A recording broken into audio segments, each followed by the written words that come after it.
So the people can hear me now, right? Everyone can hear me? Yeah? Cool.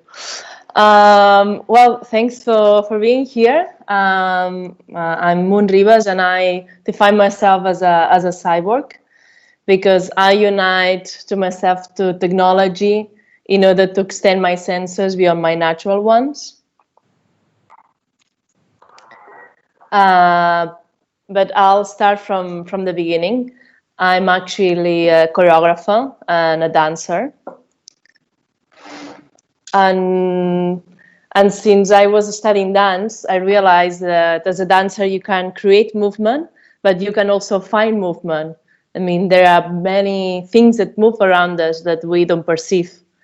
And I realized that I unite myself with technology, I could perceive this imperceptible movement that is around us, but we don't perceive. So since 2007, I've been united to technology in order to perceive movement in a deeper way. And I did several projects. And my first project was this. I had this type of glove that I put it in my hand. And actually, I would point at people, and this would tell me the speed of the people walking in front of me. So I could know, the average speed of the people. So I would point, and this glove would tell me if someone was walking 3 per hour, or 5 per hour, or 7 per hour. But as you see, it had some issues, some inconvenience, because this I had to point on people, and it was kind of rude and too much. And actually, I didn't want to see the speed. I wanted to feel the speed. I wanted to have this new sense of feeling the speed of the people in a more natural way. So in order to do that, with the help of an engineer, I transformed this type of glove into a pair of earrings. So I was wearing these earrings for a while. And then if someone was walking from right to left, I would feel a vibration on my right ear and then a vibration on my left ear. And depending on the interval of each vibration, I would know the speed of people walking in front of me. And after doing that, I actually realized that this like a common movement sense that we all have. Depending on where you are and the people you have around, you will tend to walk faster or slower. So I decided to do like a research, like a dictionary of movement based on the speed of the people of each capital city of Europe.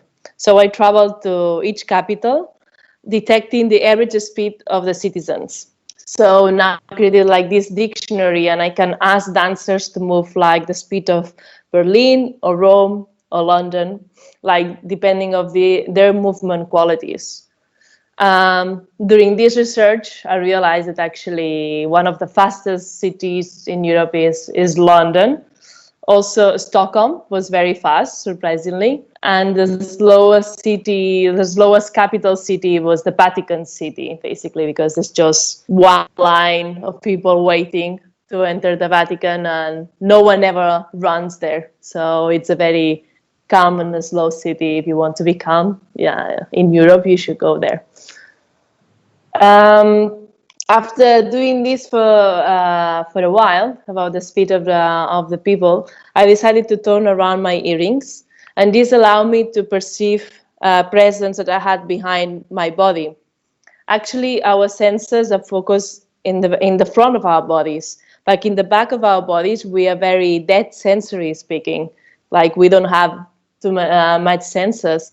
And actually, it's weird because it's a sense that we give to cars. New cars can detect if they're getting closer to another car when they go back, but actually lots of humans don't know when someone is getting closer to them, to their back. So I think if we all had these sensors in the back of our bodies, the way that we move through cities, or the way we walk, or the way we play sports would be very different.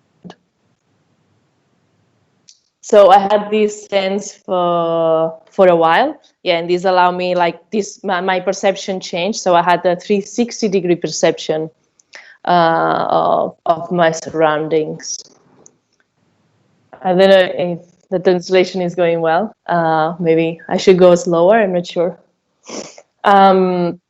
Okay, so after experiencing this movement that I had around, I wanted to perceive a more universal movement. I wanted to perceive a movement, an extension of the movement that didn't depend on people.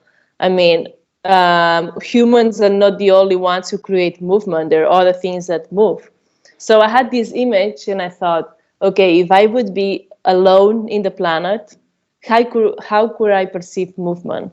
What is elsewhere? Like, what is the movement somewhere else? And then I realized that actually the Earth constantly moves. Not only rotates by itself and around the sun, but it shakes constantly through earthquakes. And I thought it would be fascinating to be united to this huge and natural movement that most of the time is imperceptible, but is actually constantly existing, but most of the time we don't perceive it. So this idea really fulfilled me, and then it's when I created the Seismic Sense. So I had 2 implants inside my feet that were connected to online seismographs. And whenever there was an earthquake somewhere in the planet, I would feel a vibration inside my body. And depending on the intensity of the earthquake, the vibration I would feel, it would be more intense or less intense. So I call this, the seismic sense, the sense of feeling the seismic activity of the planet in real time. So, of course, at the beginning, I had to get used to these vibrations, these constant vibrations inside the body. Because I think, so the Earth moves very often. So I had these constant vibrations, and for example, at the beginning, I would be very distracted, or I would be talking with someone. If I would get a vibration, I would stop talking. Or when I was sleeping, I would wake up more often. But after a while, I got used to having these vibrations, and I adapted to it in a way that at the end I describe it in a way that I add a new beat inside my body. I have my heartbeat and the earth beat also having its own rhythm inside my body. So I really united with this new sense. I see this as cyborg art. For me, everything, all these experiments have an artistic base. It's just about getting connection to the movement in other ways. And I see this as cyborg art. Cyborg art for me is like the creation and design of your own perception of reality. There are many things that exist around us that we don't perceive, but if we create a new sense, we can perceive these things that are imperceptible. And so cyborg art, for me, the artwork of a cyborg artist would be the creation of a new sense and a new body part. I think it's a bit weird about cyborg art is that the artwork happens inside the artist. So for me, the seismic sense is my artwork, but the problem is that it's inside my body. So in a way, I'm the only one in the audience perceiving this art. So in order to share what I feel, I create performances. One of the performances that I have, it's called Waiting for Earthquakes, which is a real-time performance-based piece. So it can last 10 minutes, so it can last hours. I usually perform it in museums. And it's an invitation to the audience just to sit there and wait for the earth and listen to the earth to move. So it's a bit like, so I stand still, and whenever there's an earthquake, I move according to the intensity of the earthquake. So it's a bit like a duet between the earth and myself. Actually, earth is the choreographer of this piece. Whenever she moves, I move according to the intensity. So in a way, if there are no earthquakes during the performance, there is no dance. Some festivals are always worried about this, that there will be no dance, but usually the earth finally always keeps moving. So I end up always moving. But yeah, this is one of the pieces. And another way that I have to share this is through percussion. I play the drum, so the rhythm of the piece is based on the rhythm of how the earth and the tectonic plates move. I have two ways of doing this. One is based also on real time. So whenever the earth moves, the piece will be more or less intense. And another way that I have to do it is by creating some music scores. In order to do that, I research all the seismic data that had happened in a specific place some years ago. For example, the first one that I did, it was in Mexico. So I researched all the earthquakes that happened in Mexico in the last 50 years. And I put them all together in a score that it looked like this. And then when I went to Mexico, I played it in front of the audience, in front of the Mexican people, so they could hear how the country had been moving in the last 50 years through the rhythm of and the percussion of the drum. So again, in that case, earth is the component of the piece, and I'm just interpreting the data that she gives me. In 2010, I co-founded the Cyborg Foundation along with my childhood friend Neil Harbison. And basically, the three aims that we have to create this, to create the foundation was, one is to help others to become cyborgs and to understand their senses and creating new body parts in order to perceive reality in another way. The other one was to promote cyborg art and as an artistic movement.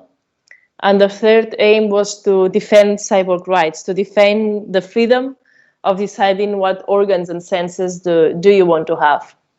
Actually, since it was created, the word cyborg has changed in many different ways. Actually, cyborg was coined by two scientists, Nathan Klein and Manfred Kleins. And NASA asked them to write an article in NASA magazine. And they thought that we needed another word apart from bionic. And also they thought, okay, if in the human nature is to keep exploring the planet and going to space, instead of living inside the spaceships, we would need in the future to modify ourselves in order to survive in other environments. So if we need to survive in a space, we should have other ways of breathing and other skins instead of just living in little capsules. So they create the word cyborg, which is the modification of oneself in order to survive in other environments. And we relate to the first definition, because we think that maybe now it's time to modify ourselves in order to understand better the planet we live in. But since it was coined, it has been used in many different ways. So from the Cyborg Foundation, we thought, okay, maybe there's like three ways of defining yourself as a cyborg. One could be a psychological cyborg, which is the psychological feeling of being united to technology. Maybe most of you are already psychological cyborgs, because when your mobile phone is running out of battery, you're saying, I'm running out of battery, instead of saying my mobile phone is running out of battery. So you have this psychological feeling of being united to technology.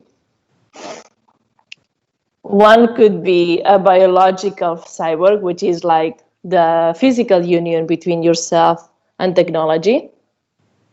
And one could be a neurological cyborg, which is the modification of the brain and the mind because you've been united to technology for so long. And then since last year, I realized that maybe another term exists. Actually, I had this Seismic Sense, my implants, and the experiment of being united to this new sense for almost 7 years. And last year, I decided that I wanted to have something different, a radical change. And the most radical thing I could do, it was to take my implants out.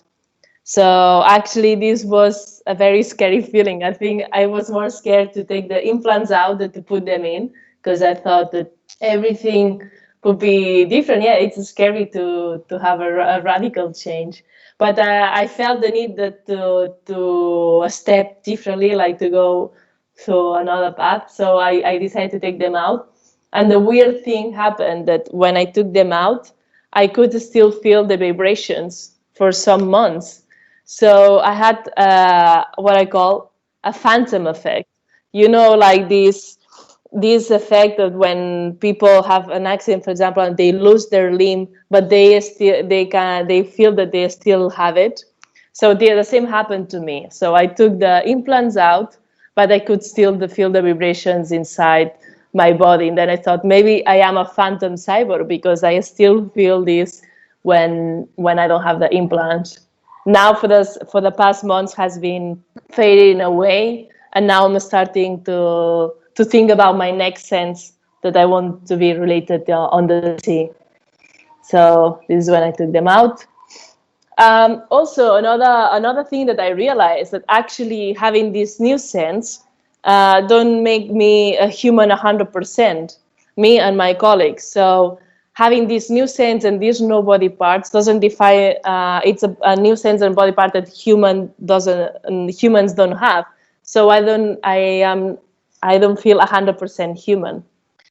And I think we like to feel a bit different from transhumanists, because usually they add the united technology in order to be like a better human. But I don't think it's not our aim for us. We united technology in order to have a different experience of reality.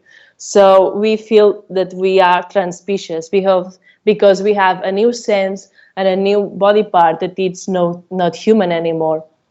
Another example of a person who feels transspecies is my friend Neil, that he has an antenna. Antennas is not a human thing. It's related more to the animal world.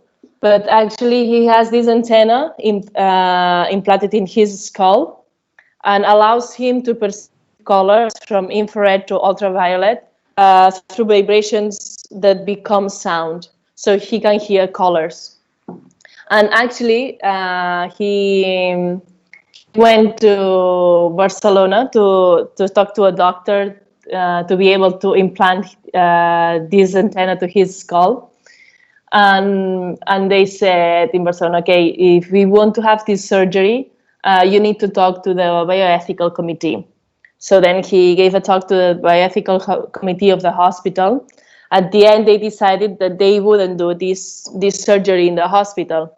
And basically, they were giving him 3 reasons. 1, that it wasn't necessary. 2, that it could be dangerous. And 3, that they were worried about the image if someone was walking as a normal human and then coming out with an antenna. And actually, we find a similar parallelism with the transgender community. If someone felt like a man and wanted to have the body of a woman, on the 30s and the 20s and 30s, they were given the same reasons, that it wasn't necessary, that it would be dangerous, and they were worried about the image if someone walking as a man and coming out as a woman. So we hope that in the future we can have surgeries with new body parts and senses. We did the Species Society in Barcelona to create more senses. And some of the projects that we did in the Cyborg Foundation, it's, for example, what we call a transcendental communication system. Actually, we were invited in Brazil to work with 15 engineers, 15 very talented people. And we had to do something for 1 week. And actually, I have a tooth missing in my mouth, and Neil had 2 teeth missing in his mouth. So we decided that 1 tooth was implanted in my mouth and another tooth was implanted in Neil's mouth. Whenever I click like this, he would feel a vibration, and whenever he clicked, I would feel a vibration. And we both know the Morse code, so we were actually able to communicate to each other by clicking our mouth from tooth to tooth. So we call this a transcendental communication system, because we were able to communicate from mouth to mouth. This was a first tryout that we did, like an experiment. I was sitting at the end of a table, and he was sitting at the other end of a table face it in our backs, so we didn't see each other. And then the audience would write a word, and I would be like, by clicking, send him a word, and then he would write the word. So it was the first try out of this new system of communication. And actually, it's a communication that it could work for people that cannot move at all. Or also, maybe it could also work for in space, because you don't need to air to communicate to each other. And the funny thing also is that it was made with Bluetooth, so it was actually a Bluetooth tooth for real. We have the Cyborg Foundation Labs, which is a studio in Barcelona, and Félix Binario is the engineer who helped us to create all these new sensors. Another sensors that are created, it's, for example, from the artist Manel de Aguas. He really liked rain, and he wanted to be connected to the weather. So actually, he has these fins implanted in the side of his skull, and these fins allows him to perceive the atmospheric pressure. And if you know the changes of atmospheric pressure, you can know if it's going to rain or if it's going to be sunny. So he's actually the weatherman, because he's connected to the weather. Another sense that we trying on is the air quality sense that actually will be in our hand. This is just the first prototype. So this allows you to feel the quality of air, to know if the air is very polluted or very contaminated. And actually this could change your way of going home and trying to find the less polluted way of arriving home if you have this new sense. Yeah, and I don't know if you remember, but Neil had another tooth missing. So in the other one, we put some bioluminescence. So whenever he clicked, also the light of his tooth would go on and off. But the problem is that when he was eating, it would go on and off very often. So we have to find another system to have bioluminescence. Echolocation, this is Joe Degny, another artist, that he has the similar thing of perceiving what he has behind him, but he added some temperature, so he can know if it's someone alive or it's just an object that it goes closer. Pau Prats made this prototype of feeling ultraviolet perception. This is some magnetic hair implant. So this idea is that you can have some magnetic hair implanted in your head, and you can feel the magnetic field around you. So, for example, if you would walk past to a fridge, your head would move. So it's like an interactive hair. This is a prototype that a student did after a workshop. Actually, this part of the body, it's called solar plexus. And this prototype was that we had some sensors connected to the heat of the sun. So you could see how the heat of the sun, that you would be connected to it. The Cosmic Sense is by Kari Lander. It's also an artist from Barcelona. He can feel the cosmic rays coming through to the planet through sound. He has this is changing. So now he has like a color in the head. It transforms the color rays into sound. And yeah, actually, what I want to say also is like all these sensors actually connect us to nature. Like all of us, now that we identify ourselves as a cyborg, we actually don't feel closer to robots or to machines. We feel closer to Earth. I felt closer to Earth because I could feel that it's constantly moving and alive, and also closer to other species, to other animals that also live the Earth. Also, like about feeling how alive our planet is, I think it's very different to know that the Earth is moving than actually to feel that the Earth is moving. Also, we get inspired a lot by the senses that other animals have. Sometimes we don't need to think anything about science fiction. If we take a look at nature, something that it feels very natural actually is very natural. For example, some animals can perceive ultraviolet, infrared. Some animals can fly. Some animals, can create light by themselves. Even immortality already exists in nature because there's a jellyfish that keeps regenerating. So I think we can get inspired how they perceive the reality, and then we add these new senses in ourselves. And we call this actually reveal reality. I don't think it is virtual reality or augmented reality. We call this reveal reality because there's this reality that exists, but we don't perceive because our senses are limited. Depending of our senses, we experience the outside world and the reality in different ways. So if we add new senses, it's like revealing this reality that it's hidden from us. Also, we think that actually humans have been changing the cities and the environment for many, many, many years. And maybe we have arrived in a time that it would be more useful to modify ourselves in order to understand better where we live and where we are, instead of changing the environment so much, maybe like animals have been doing. And this is a last project. While I was feeling the earthquakes, my aim was also to feel the moonquakes, to be connected to the seismic activity of the moon. I did actually feel moonquakes, but I couldn't manage to feel it in real time, but I did it from the ones that were already registered. And actually, we call this to be a senstronaut. We no longer need to go physically on a space in order to explore it. We can remain on Earth and have a new sense of explore space while we are here. And we call this to be a senstronaut. And just to finish, I think that we are the ones, actually, our society that needs to decide how we want to unite with technology, that it doesn't have to alienate us from nature or other species, that actually we are the ones that can decide that actually the union between humans and technology can make us closer to nature, to understand it better, to other animals, and also to space.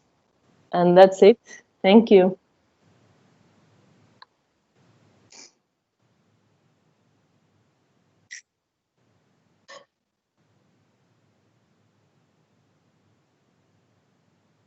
Okay.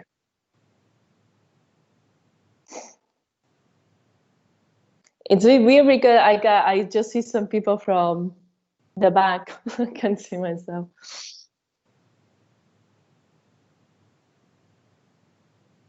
I think now you can ask questions if you have any.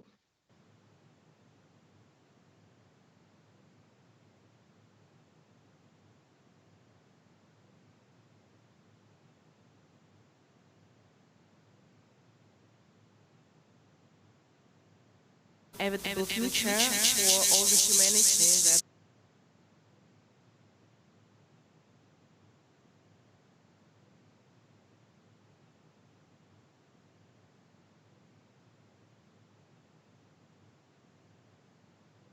Ah. Um, yeah, at the beginning, I thought that so like 15 years ago when Neil started to have this antenna and everything, we thought, okay, in 5 years, everything will be so different. And then 50 years later, I realized that it is different, but not that different. I think society takes a long time to actually really, really, really change. And I have these two ideas. I don't think everyone should be a cyborg. I think everyone should have the freedom of deciding if united to technology or not. And I don't think everyone would do it. I think more people would do it, but I don't see it like this. And especially now with COVID and all these things, I feel like even more people will go away from technology and maybe doing more things that are closer to them. I have these two images from the future. One is like that everything that we relate now with technology, it's just part of this era. That in the future we won't travel on plane. Maybe internet also will stop, or I don't know. And everyone will be more like how our parents would live. Or I have this idea also in the future that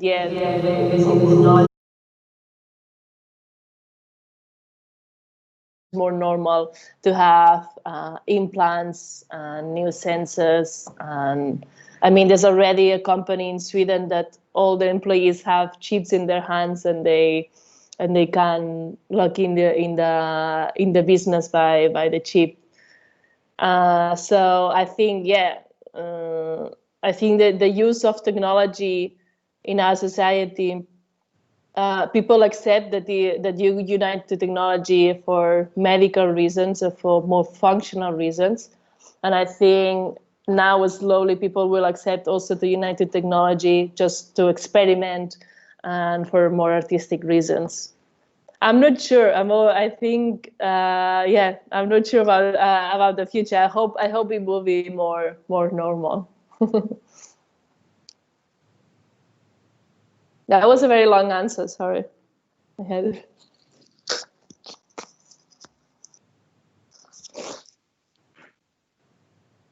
Вы перечислили, что возможны вот такие виды киборгов, как психологический, биологический, неврологический, фантомный. Вопрос следующий. Возможен ли некий религиозный киборг, в том смысле, что возможен ли имплант, такой имплант, если человеку его вставляют, он может почувствовать, например, некие религиозные чувства высшего порядка, такие как нирвана, то есть войти в нирвану, назовем так.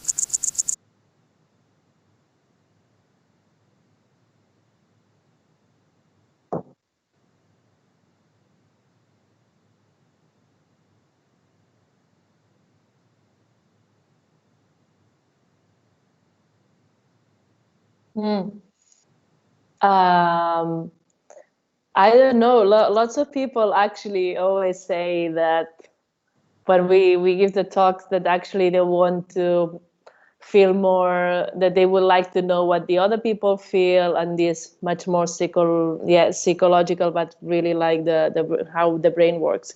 To be honest, I think this is so much more complex, and I have no idea.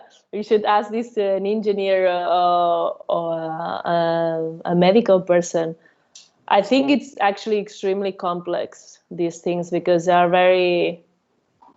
Usually what we do is something that is already real, or like a machine can detect already, for example, the earthquakes, the seismographs exist, or the cosmic rays, something that the data is already there, and we just transform this data into a new input from our body.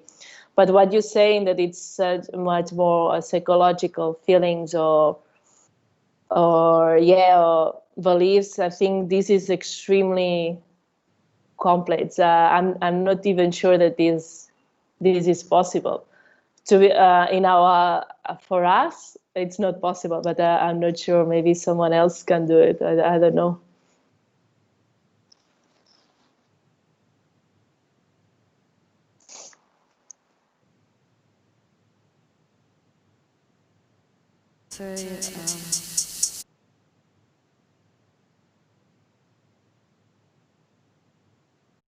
Тебя за участие. Надеемся, что когда-нибудь на следующем Чипре ты приедешь к нам офлайн, когда эпидемия ковида подойдет к концу. И спасибо большое за твою презентацию. Спасибо. И хорошего времени еще сегодня. Пока. Thank you. Да, большое спасибо всем.